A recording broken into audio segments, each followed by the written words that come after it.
Thank you, all the dignitaries. GIMS proudly continues its tradition of hosting meaningful dialogues, and this year's theme, Redefining Management in the Age of AI, captures the urgency of adapting to a rapidly evolving world. Today, we will explore how AI is reshaping leadership, decision making, and organizational excellence. We thank all the speakers, participants, and organizers for driving this important conversation. Let's engage, learn, and lead confidently into the AI powered future. We would like to welcome our esteemed dignitaries, Dr. Pooja Jain, the Director of GEMS, Dr. Anuja Mathur, the HOD of Shahid Sukhdev College of Business Studies, and our guest of honor, Mr. Sunando Bhattacharya, the founder of YOTA. I now request Dr. Sonia Dheer, Dean PGDM IB, to welcome Dr. Pooja Jain with a sapling.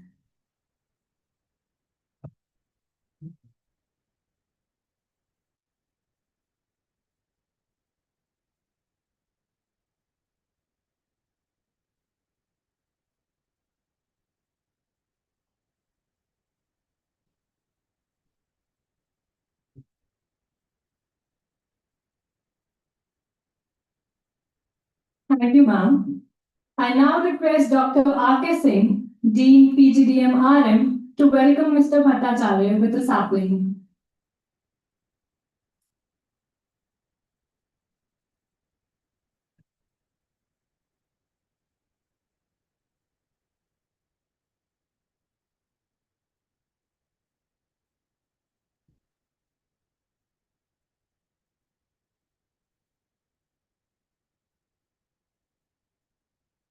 Thank you, sir. I now request Dr. Pooja Jain, Director GIMS, to welcome Dr. Anuja Mathur with a sapling.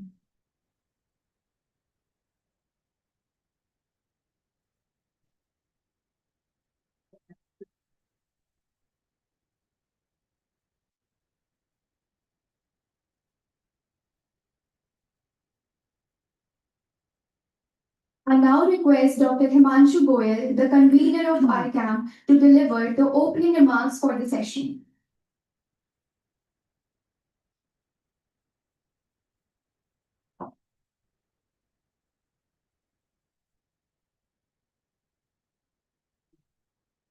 Hi, good morning, everyone. On behalf of the Institute of Management Studies, it is my privilege and honor to welcome you all to the ICANN 2025. We are gathered here today with a shared purpose to reflect upon emerging trends, exchange scholarly ideas, and explore innovative management practices that are shaping the future of business, technology, and society.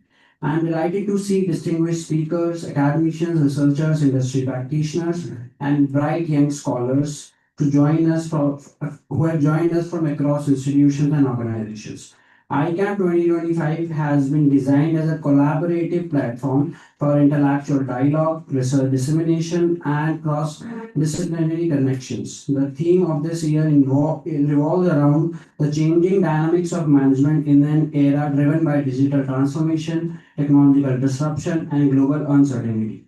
With rapid advancements in AI, analytics and automation, management practices are undergoing unprecedented shifts. This makes our discussions today not only relevant but essential for future ready leadership. I encourage all participants to engage actively, question deeply, network freely, and make the most of this intellectual gathering. Once again, I extend a warm welcome to each one of you. Thank you for being part of ICAM 2025. Thank you.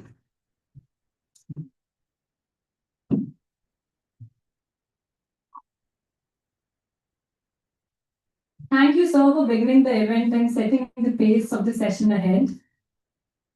Dr. Pooja Jain, a seasoned academician with over 22 years of experience, is a distinguished scholar and dedicated educator.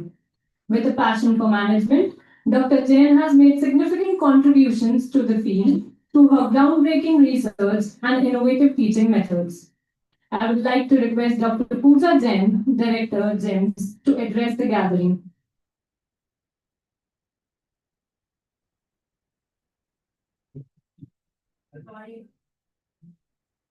Good morning, distinguished guests, academicians, industry leaders, faculty members, and students for Icamp 2025. It is my privilege and honor to welcome all of you for this academic conference. For the reference of people who are from outside, just let me take a few minutes to introduce our institution to you. This institution is almost now 3 decades old, and we are a known name in the area of management and information technology. We have 3 programs that we run on our campus, that is PG programs, that is PGDM International Business, as well as PGDM Retail Management. I'll stop for a few minutes because our chief guest is joining. Welcome, ma'am, for this conference.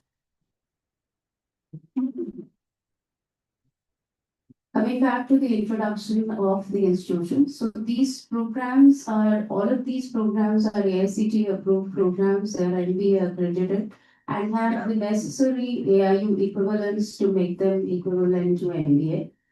In our pursuit to encourage research, we also started an FDM program, which is a fellowship program in management, which recently has received an AIU equivalence, making the FDM program as a PhD program.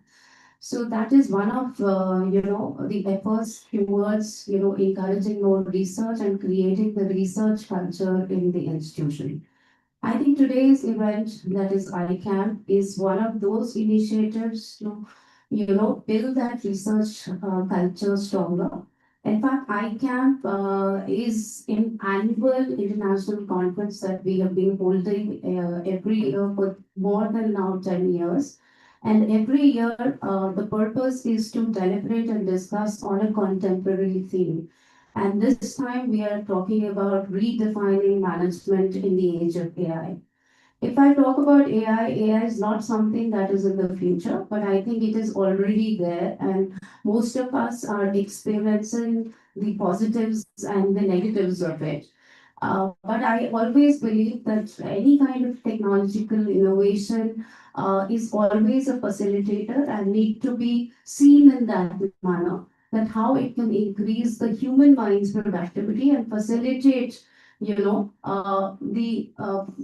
processes of, of various organizations.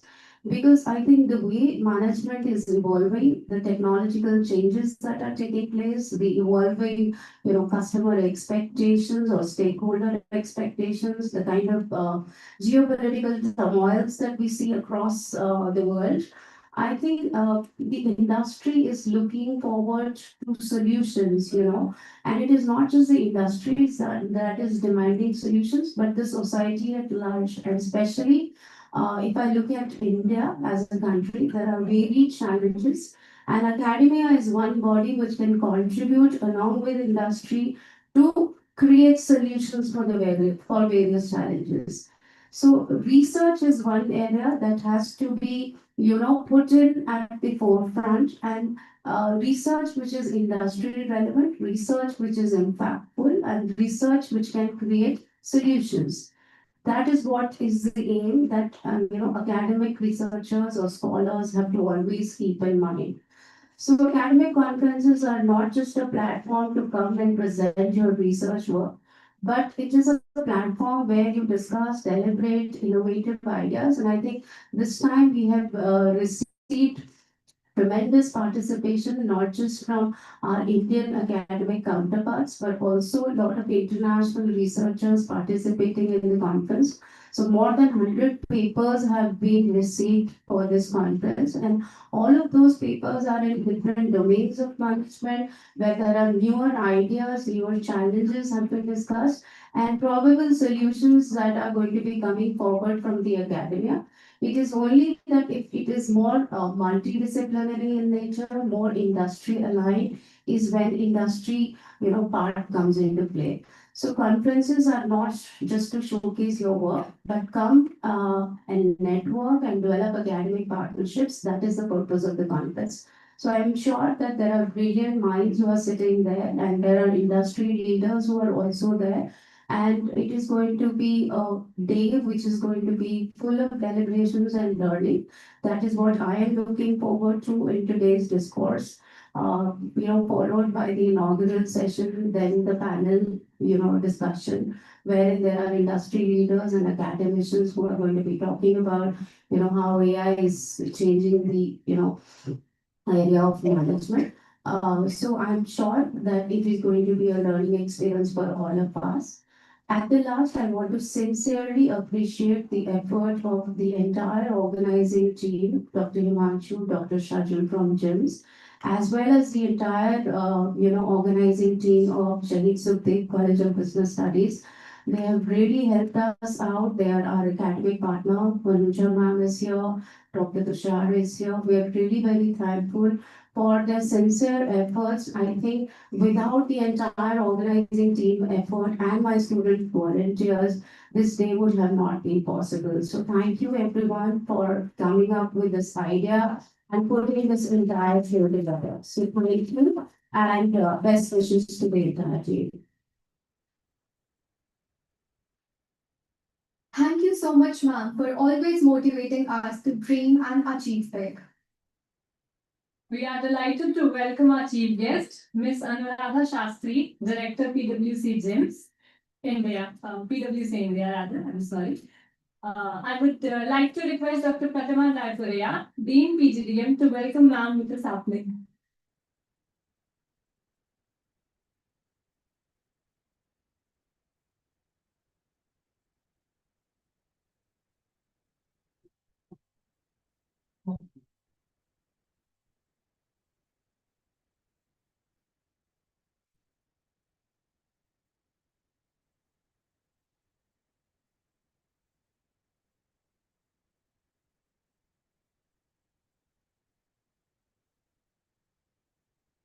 We are honored to have with us a highly respected academic leader, Dr. Anuja Mathur. She is the head department at Shahid Sukhdev College of Business Studies, University of Delhi. With over 30 years of experience in marketing and strategy, she has taught key courses including organizational behavior, marketing management, consumer behavior, and strategic management. She has guided numerous student projects as well. Her research on market orientation reflects her academic strength. She has received 2011 Best Teacher Award from the Directorate of Higher Education, Government of NCT Delhi, and has been an active participant in national and international conferences and workshops. Can we have a huge round of applause?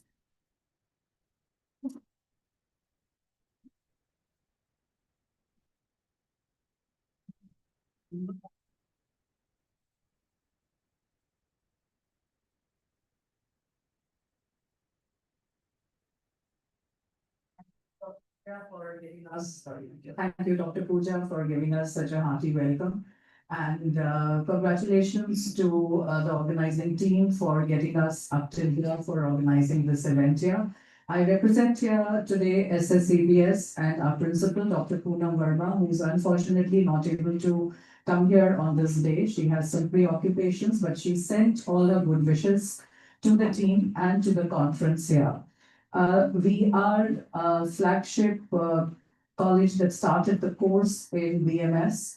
Today, it is running in 10 other colleges of the University of Delhi. We were the pioneer in starting off with the BBA program in financial investment analysis. Today, running in 2 colleges. And we also run another program in BSc Computer Science. So these are the 3 courses we run at SSCBS. We were quite a lone partner on the west of Delhi here. Till the time we jointly thought, why not collaborate with GIMS? Also, an institute that looks forward, a forward-thinking, insightful place, which looks at, crossing boundaries to look at new avenues in which academics, people from the corporate and researchers can all come together. And probably this is the beginning of starting off something great where the two institutes dedicated to professional education can tie up for further collaborations as well. We are much looking forward to all the discussions the panelists have here, wishing to learn a lot from what transpires and what is discussed and what would be the future path that is laid out for maybe the corporates, researchers, some avenues of future research that can come up through this. So congratulations to all the paper presenters who have finally made it to this particular level. Thank you all the people, the academicians, the researchers, the people from the industry who have made it here to be able to help us and support us in this endeavor of ours. I think this topic itself is very, very current, been a focus of attention across a lot of platforms, and probably here too, it will help us in redefining and understanding a lot of things. I will, today is also a very, very humbling experience for us because as I stand here welcoming all of you, I share the stage with two of my own students who are here up here as guest of honor and chief guests.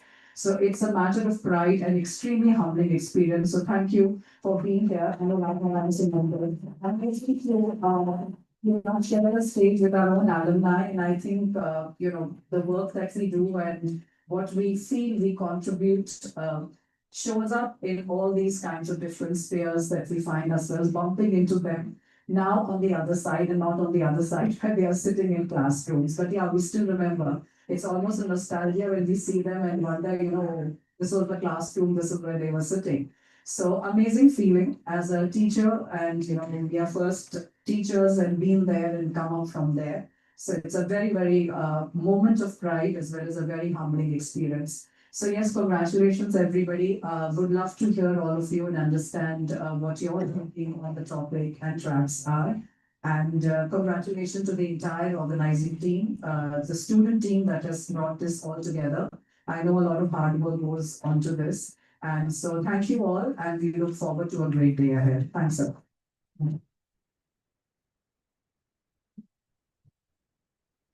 Thank you, ma'am, for your gracious welcome and motivating words. Now, we are proud to welcome a visionary entrepreneur and industry force, Mr. Sunanda Bhattacharya. He is the founder of IOTA, a company progressing rapidly in digital infrastructure and data-driven solutions.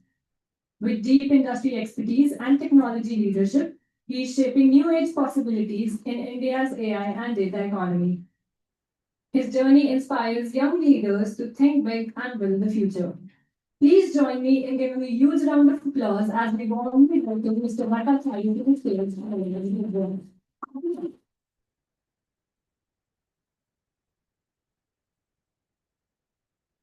So generally, when I'm talking at any such event, I try to impromptu, but I was a bit nervous today, so I made some notes like this happening in front of me.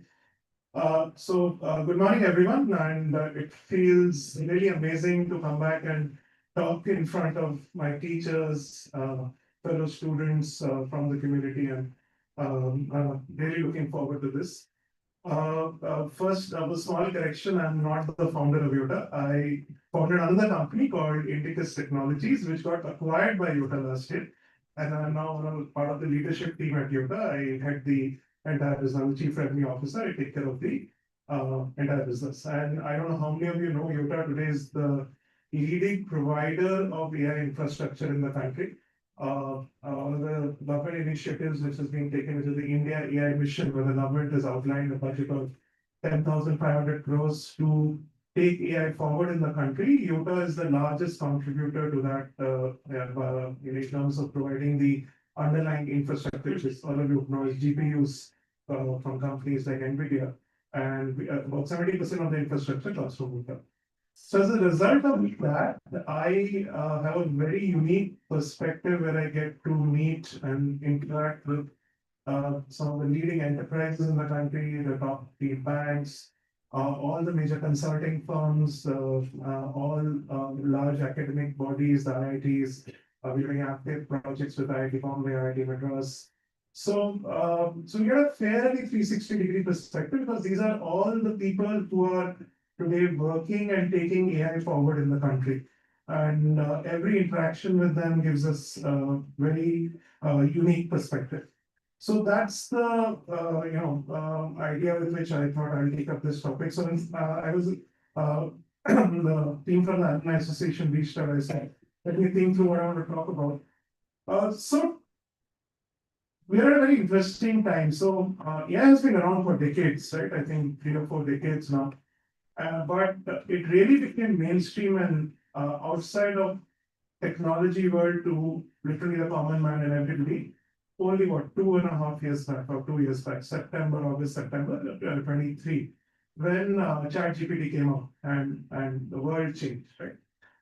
Such transformation has happened only a few times as far as technology is concerned. If I look at anything before that, it was just the advent of internet. Internet transformed our lives in very different ways. There was an era where the younger lot here wouldn't believe, but we didn't have a portal to go to and open up and look up things. It was only books, and we had to go to libraries and pull out books and figure out from there. And encyclopedias existed, volumes and volumes of them. We were the last generation, I think, who saw and used them. And from there to internet, now everything was available at the click of a button on Google. And now not even that. There are 3 GPTs on every phone and every device, including mine. And you can ask the same question and get 3 very different perspectives. So if nothing, this is something transformational, right, in all our lives, and that's going to be the impact. But we also need to see the journey, what has happened in the last 2 years. Moment ChatGPT came out, like with every new thing, it went through something we call a hype cycle.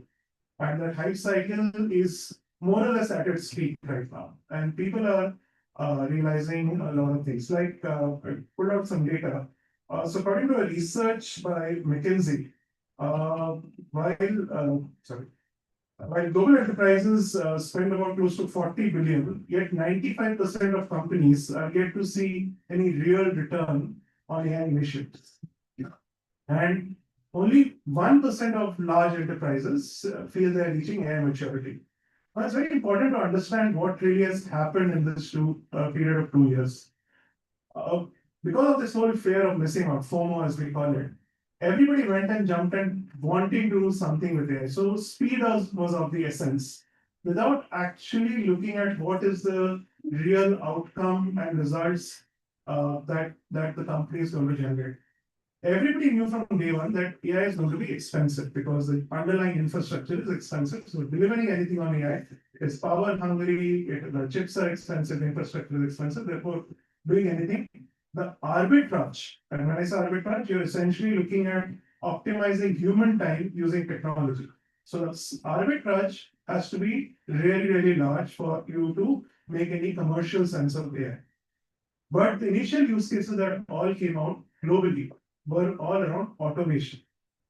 And we were anyways doing a lot of automation using traditional technology means, and now we have found an easier and better way to do automation. So everything, all the initial 100, 150 use cases we will see across the industry is around automation. But automation work in POCs, when you try to take them to production, the return on investment just didn't make sense. So that's why all this data that is coming out right now, that projects not going from POC to production. Primary reason is that because the use cases itself were not well thought through, and people just went aggressively at it without really thinking about the effect. What really needs to happen, and this is what everybody is talking about, CIOs of large enterprises, academicians, is that you have to think of AI in a transformative manner. You have to rethink doing businesses using AI rather than using AI inside your business, right?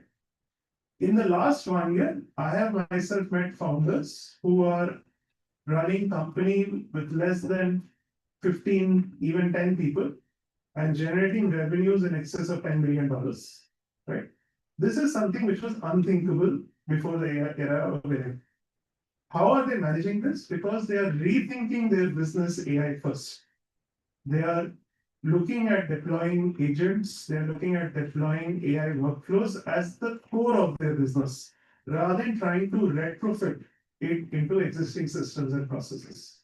So this is going to be the major shift in organizational management, business management, and all disciplines, even extending to non-tech areas. And this is what all of you need to be ready for.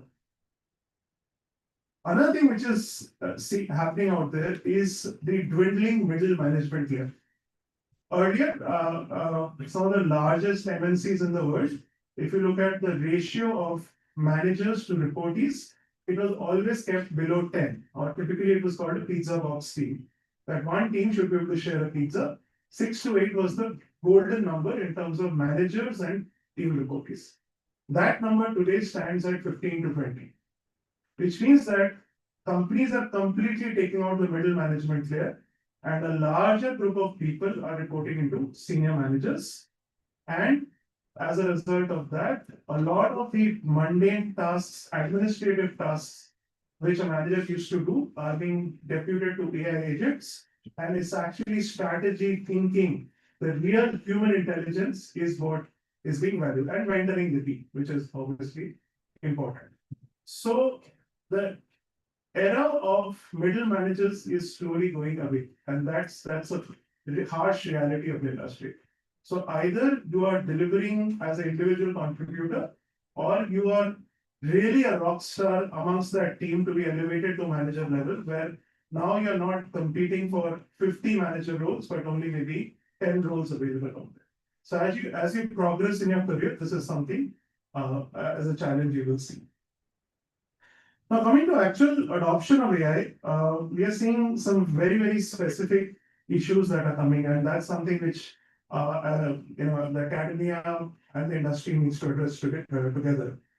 Talent shortage is a huge challenge. Reskilling on AI is not just about using the GPT. Today, you really need to understand what goes, injecting smart prompts. Yes, that's a skill. Today, prompt engineering by itself is a discipline, and a lot of institutes are teaching that. But going ahead of that and actually understanding how to fine tune these large language models, or even with the advent of smaller models, because now what people are also realizing is that all these large models like the OpenAI, GPT, or Gemini, or Claude, they are general purpose models, right? So they address a lot of use cases, but they also have a very high risk of hallucination because they are trained on a very wide base of data. So what companies are doing right now, they're creating smaller language models which are built for a certain use case, and then taking that and building and fine-tuning those models, and then building their application on top of that. That reduces your hallucination, makes the AI more predictable, and ensures that in the long run, the control on the AI is better. So institutes need to move ahead and also enable their students, and the academia needs to come in and start looking at building small language models, which doesn't need a lot of effort, and some limited coding knowledge can be done. So that's something a lot of focus. Another challenge that is happening is in large enterprises with the presence of legacy systems. Integrating an AI layer on top of that is a huge issue. Legacy systems handle data in a certain way, and bringing an AI layer and bringing it top to that. Any of you who are looking to be entrepreneurs, this is a very interesting space to be. If you're able to create a middle layer, you're able to handle and extract data in a form which can train the model and then infer the right kind of data from the model. That's something which is there is a lot of value out there. And then general availability of data set, and this is an India problem, right? So most of these models that we use today are all trained on Western data largely, right? So they don't have much context in India. And India, the context is not just Indian culture, it is also language. And we speak a different language every 50 or 100 kilometers, right? Even if it's Hindi, the 10 dialects of Hindi and 10 dialects of regional languages, right? So what's happening right now with the government funding all these large language model developments? I don't know how many of you know, the government has earmarked a budget to develop 5 large language models. They are being built by industry, academia collaboration. The largest one is called Bharat Gen, which is built by IIT Bombay in collaboration with a few other institutes. And then a lot of private enterprises are also doing it. And this is 100% government funded. And once these models are ready, the government is going to open source them. So as a result of that, now all these models are being built on Indian data. And availability of that data itself is a challenge today, but there is a means there's a part of the Indian mission called AI Kosh, which is sort of aggregating this data. So as a result of that, by sometime middle of next year, we'll have 5 foundational large language models completely trained on Indian data. And to me, that is going to be a major inflection point in the growth of AI in India and adoption of AI at large scale. Because once these models are ready, a lot of the new tech entrepreneurs will start building vertical AI applications on top of this, addressing use cases around agri, around energy, and other areas which are a problem in this country. Voice AI continues to be a huge challenge for us because of so many languages and so many dialects, and that's something being solved very aggressively. There's a department under the Ministry of IT called Bhashini, and they're doing some wonderful work. They're partnering with universities across the country and generating a lot of local language data. Do check out their work. We collaborate very closely with Bhashini and work with them. Very proudly being built on Indian AI infrastructure. So people like them are doing great work, and I feel in the next 6 months to 1 year, we'll see a major shift in the growth of AI in this country, which is somewhat lacking behind US and China currently, but it'll see a major shift in the next 1 year. With that, I come to the end of my talk. I wish all of you all the best. I think we are at a cusp of seeing a huge normalization happening in AI in the next 12 months to 24 months. Like the internet boom happened and there was a bust in 2000, things slowed down and then it normalized and picked up. We're going to see that hype cycle dying sometime in 2026. If all of you are holding Nvidia stocks, good time to sell and get back to cash and then buy after some time. But AI is not going anywhere. It's going to be as much as a part of your life as internet, and you cannot resist it. It's best how you adapt it in your day-to-day working, in your day-to-day practice, and use it as your assistant, your co-pilot to do whatever you're doing in a better, more efficient and faster. Thank you.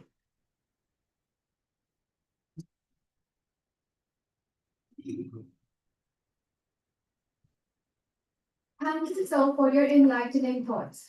We feel privileged to welcome an exemplary corporate leader, Ms. Anuradha Shastri, who is the Director of PwC India, with extensive experience in managing global consulting engagements and organizational transformation. She is an influential voice in driving strategic change, digital adoption, and talent empowerment, a true example of leadership excellence in modern world. Please join me in giving a thunderous round of applause as we warmly welcome Ms. Anuradha Shastri to the team.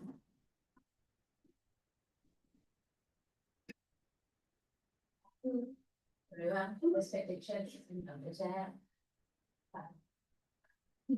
man, all the esteemed guests, industry, industry leaders, and most importantly, our students here who have not only organized a brilliant event, but I'm so glad to come here. Two things. One, of course, when the Alumni Association reached out to me, I'm more than happy to support our college. But I have very fond memories of also working with children a couple of years back, on the same stage, talking about the shift transformation. So again, very happy. Dr. Jain, you actually one moment. Okay, Matt mentioned that we are two students of math. I'm from the 10th batch that got started.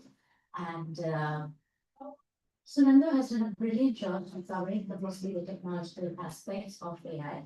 So that actually leaves me with covering the management part of it, which is what the human intelligence in me sat and decided what is the new thing that I have to speak about, since most of the things are very comprehensively covered. So I go back to Ma'am's teaching, who taught us basic management, strategic management, and if there are any gaps in what I cover today, It is because that both of us were banking classes and not because of math taught us. Yeah, so I think this topic that the event for today is on redefining management in the age of artificial intelligence is very close to my heart. Not only because it is what I do. It's not only that I'm passionate about technology and that's why I've been in this field for the last 23 years, but it's also that I do it in my day-to-day job. Now looking back, 23 years back when we graduated, the most cutting edge of technology was having email on your desktop computer.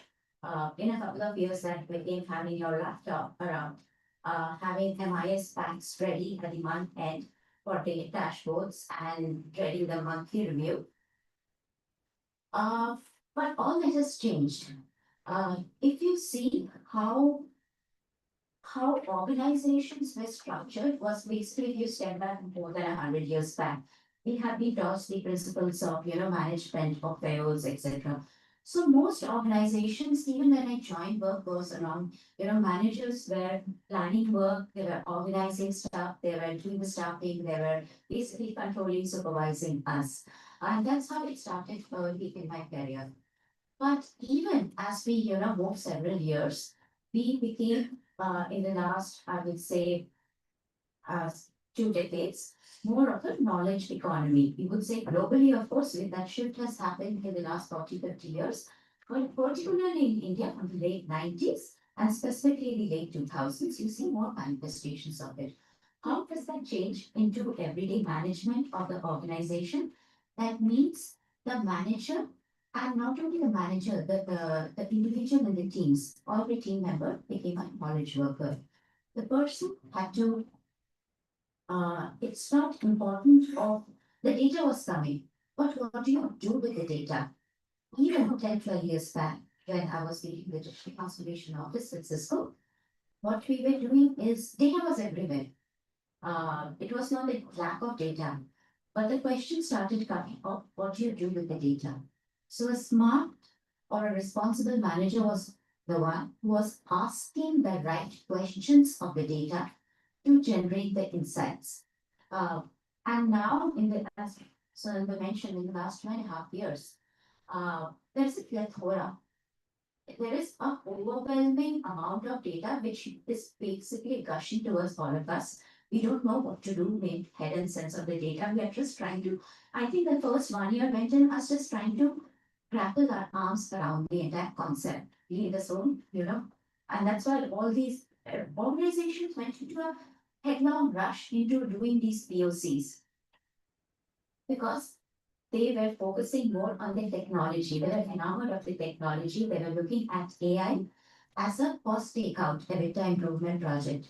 No, we have to go back to the basics on the drawing board and look at the management and the process of it. So Nando briefly touched on that. Definitely. Is this yours? Yeah. Yeah. So, organizations did not focus initially on evaluating and asking the right questions. In a new world, the manager has to do a couple of things because AI is giving, a lot of insights and data. What we have to do is one, we have to, it is not artificial intelligence doing all the thinking. It is human beings with augmented judgment. AI is going to get you plethora of data at the first level, foundation level. Second level, it is going to help you generate dashboards, insights. Actually, at the press of a button, even a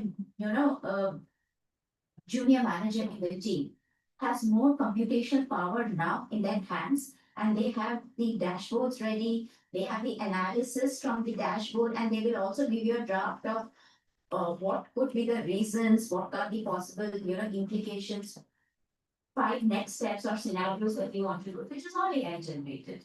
And therefore, in the age of AI, the manager's role, the organization's role, the team's role becomes important in correcting exactly this. How do we ask better questions, which is aided by AI? When we have this much of data, we have to ask, uh, what is it?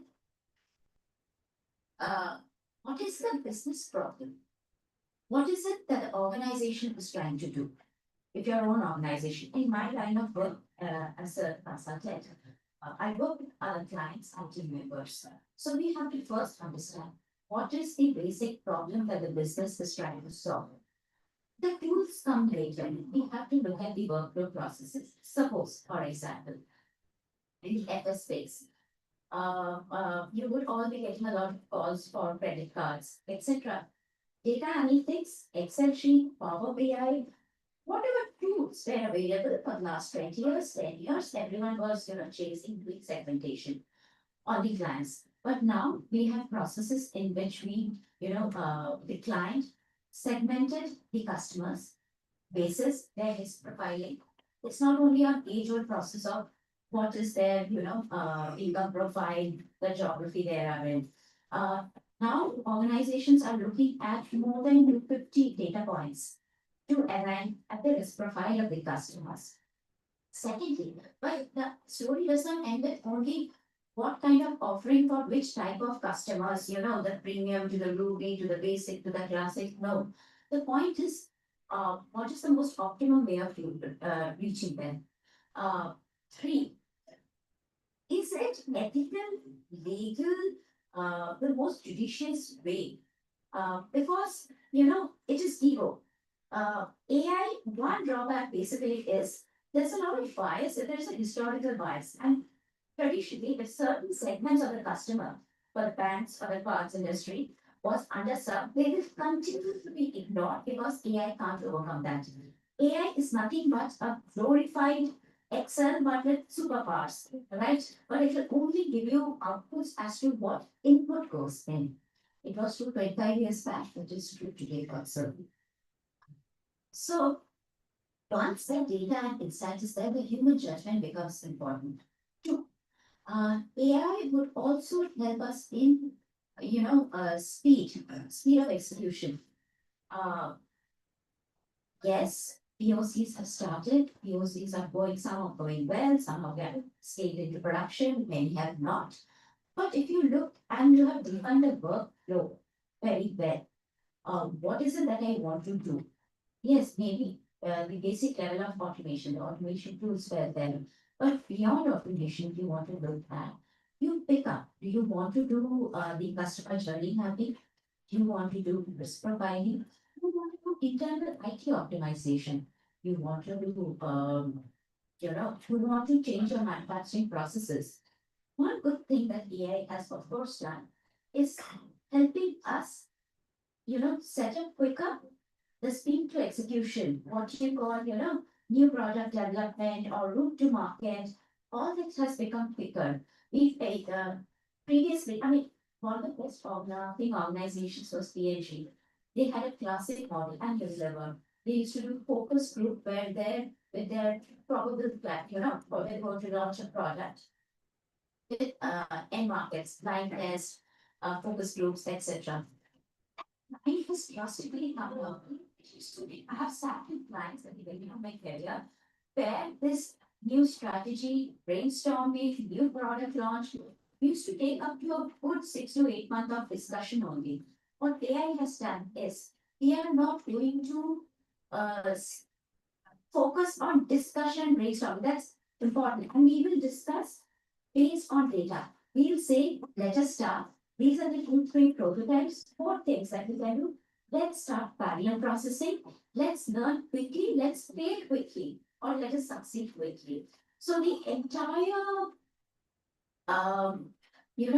this field of business, the capability enhancement, and I'm saying this across, whether that's the manufacturing function, the finance function, the HR function, are you able to not just recruit faster and more skilled needs, but are you able to really understand what skills and capabilities the organization needs and match it with the talent that is available both internally and externally.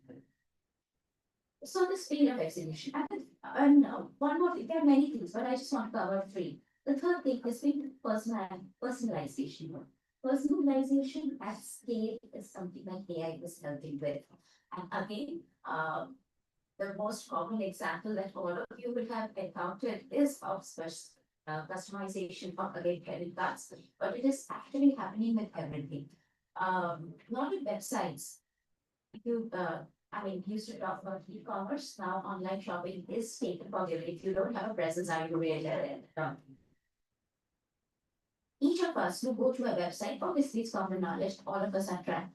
All of us are tracked across devices, and who you are would be observed in a couple of time. And basically, organizations have figured out customer journeys. So what you see on the website would be different from what man sees on the website, from versus what the customer would see on the website. They basically know the age profiling, the ability to spend, etc. But here only I'm talking about the consumer market point of view. Personalization also, and I can talk about my experiences with my past organization, even in my current organization. At PwC, the learning journeys have been customized. We have AI assisted HR and LLDs, wherein it is not what is trending in the market, what you should know. Depending on the client that you're working on, the project that you're working on, the level that you are, what's your KPI that you're expected to, deliver. Your AI assisted plan journeys are there, which is mining thousands and thousands courses. And the traditional, ITs, which is in-person trainer-led trainings, that has given way now to not just online and self-paced learning to bite-sized learnings. So from these 3 points, I would now say move on to what are the 5 things that the new age manager has to keep in mind uh, in the age of AI. The first thing I would like that I've seen in the course of my work has been that the manager is now becoming a bridge between business and to the data and the underlying technology. They have to be excellent translators of what the business problem is, what the challenge is, what the expectation is, and be an equally good translator to the teams to understand what technology is going to help solve that problem. The best technology, because there's also a plethora of technologies within AI itself. And not everything needs to be solved by AI. The traditional sets of technology tools, the technology stack is quite robust. They do come in handy. Um, so, the managers have to now start translating back to the clients, to their own organization leaders, as to this is the challenge, this is the tool, this is the outcome we are looking at, and this is how we are going to solve for it quicker, faster, better, and these are the risks. Next, the second role would be that of an orchestrator, the orchestrator between humans and human intelligence and machine intelligence. There are several things that, again, Sunanda mentioned there is RPA. RPA as a tool has been around for word process automation for the last 10 years and more. Organizations have become $4 billion organizations on the back of that. But to identify which tasks can be automated. Second, what is it that has to be augmented? Not everything needs to be automated, right? The first part of this can be done by AI. Next. And the most important part is what must remain in human hands. The identification of such is important in the hands of the manager, the very much human managers.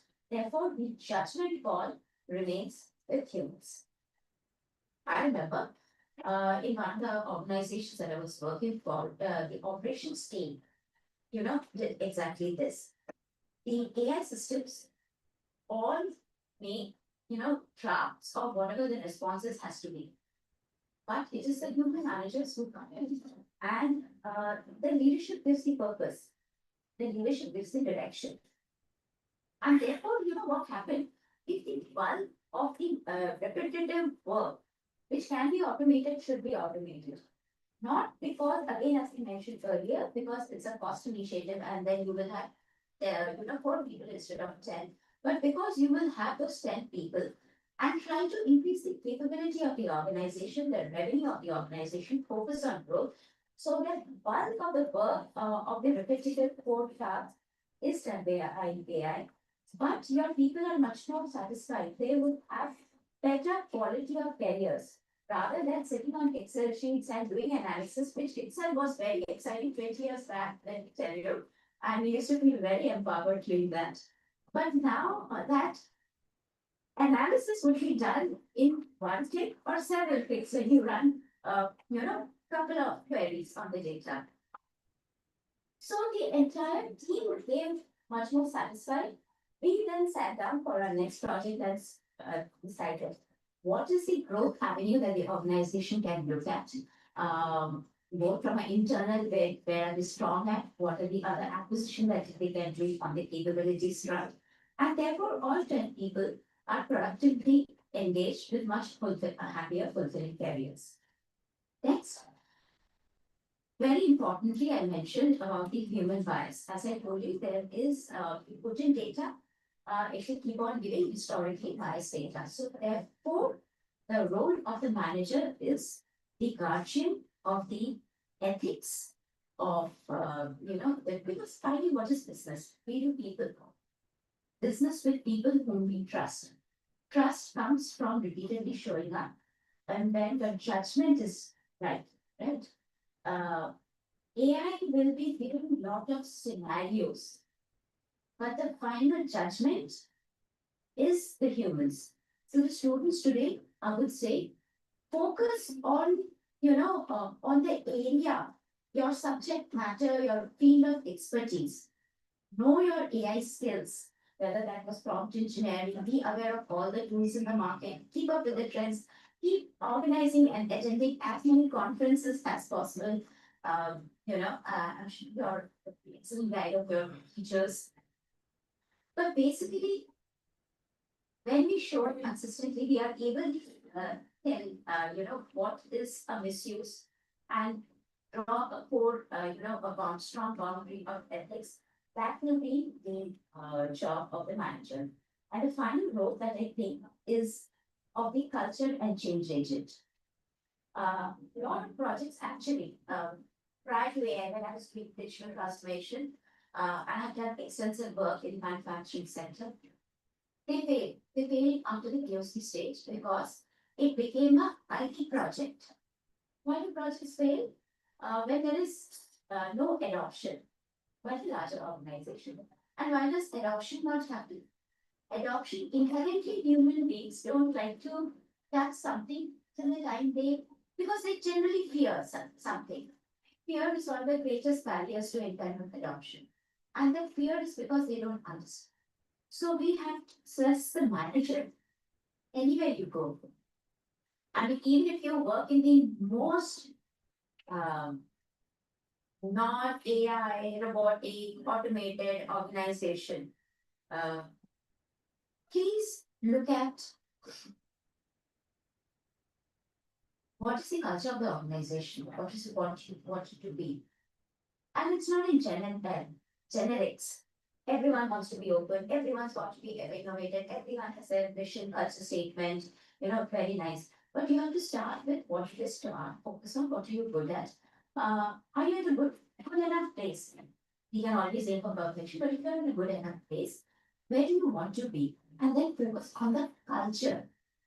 Only if you are able to reach out to each team member and assure that there is no, again, cost takeout, you will not be losing jobs because it has to be AI assisted work, not AI replacing the human work. So I think these are the 4-5 major roles that a manager in an AI-led era would have to do. I'm sure all of you have already seen the map, some of the things in action already. All our meetings they are not just on Zoom or WebEx, etc. On Copilot, you are getting meeting summaries also, which is actually a brilliant thing. because it has taken away the mundane task of taking notes. But you still have to, be sharp and be present in the meetings because when there is an AI summary, you have to tweak. And I'll tell you the quality of the AI summary has also improved over the last 2.5 years. Pay attention, focus on taking decisions in meeting rather than updating and giving data in the meeting. Our reviews are no longer, what is the update?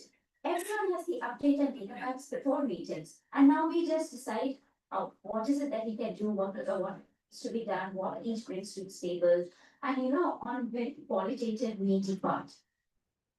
Next would be, on, as I already gave you the example of learning. Not just learning, that was one part. Secondly, performance management in organizations. Performance management for long is no longer the annual, which you have parents or grandparents trying to be annual performance reviews. It's not about supervision. Performance management is not about I've got you, you're not doing well, or monitoring how many sales call you did. I started, basic sales, one of the excellent organizations, HP. They used to be metrics. You have to meet minimum 10 customers a week. Okay, and they used to make Excel sheets. But then again, this was 20 years back. What has happened now is we have Salesforce and other CRMs. And the point of updating those, and those are also become click of a button. You just pull out from your calendars, all your event, or just go and manually put in. The point is not how many people you're meeting. Do you, as a manager, you go back to your team and say, what area do you need supported? Are you looking at the right, clients? What is the client challenge that you're dealing with? Your, what can I help you with? So that at the end of the year or even end of the half year, it's not about you have done good or not good. You have done 60%, you have done 125%. It is, but how can the organization benefit by supporting you? We have, AI has definitely democratized that. It has helped us, again, scale not just at the end customer level, but for organization as employees and as managers. You can get personalized coaching. People, team members gain by being set up for success. They will not be struggling for, at each point of time. So, I don't know how much time I have. I think I've taken about more than 10 minutes. So I will come to the, I'd like to conclude. And I have given the message already to students.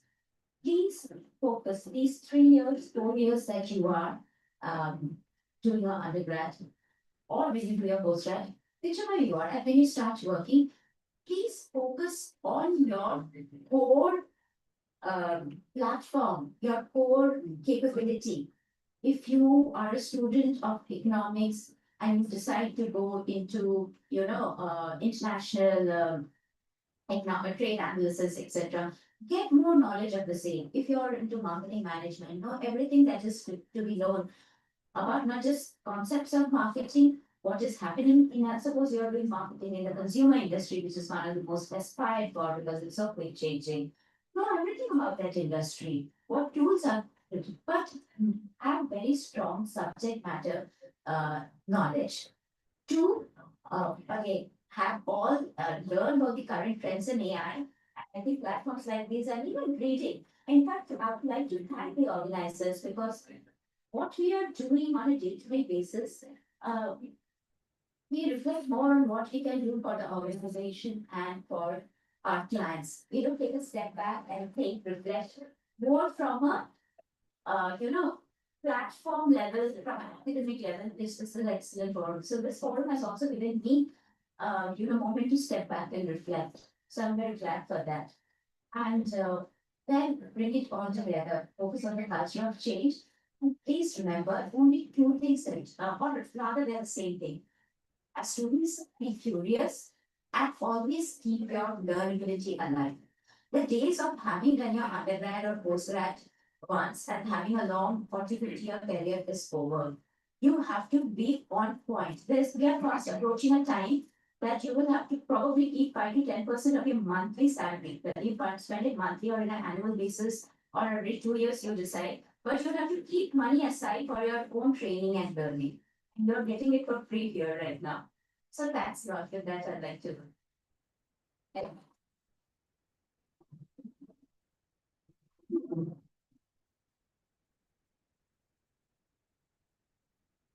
Thank you, ma'am, for your impactful and valuable guidance.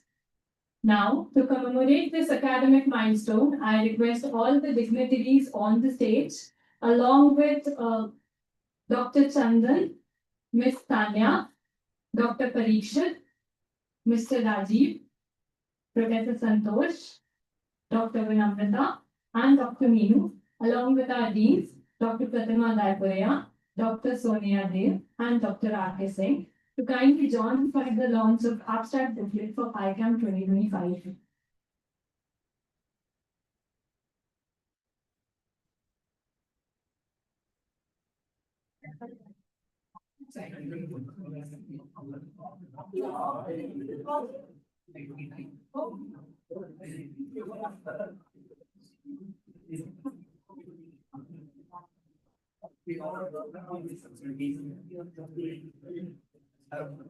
I would also request Dr. Anil Kumar to please join us on stage.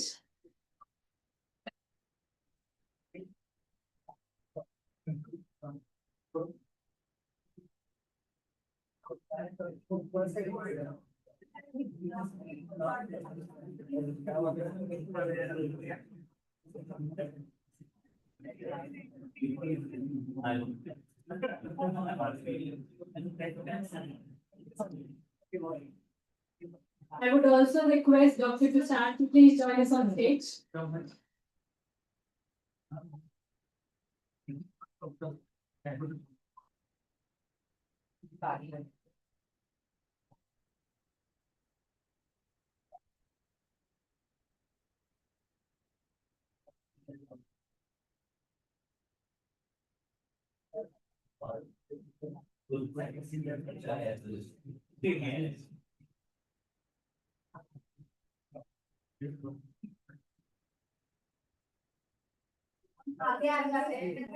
Stand here. Come up, you stand here. You come forward.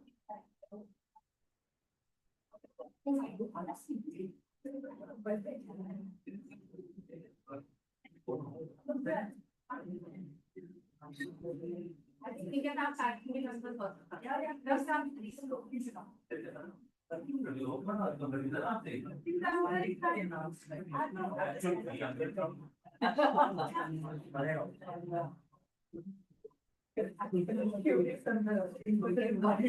we are unveiling the book.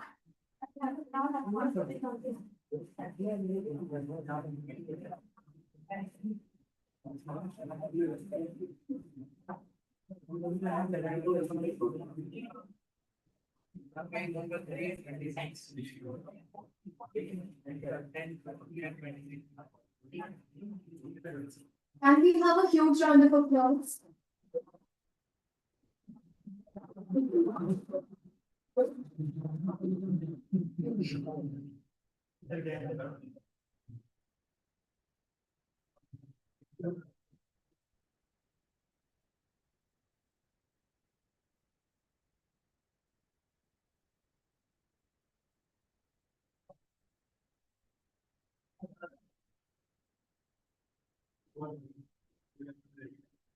Everyone look at the camera, please.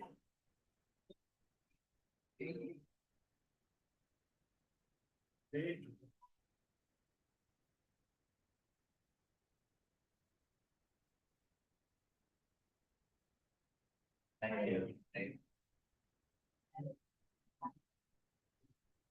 Congratulations to the entire organizing team.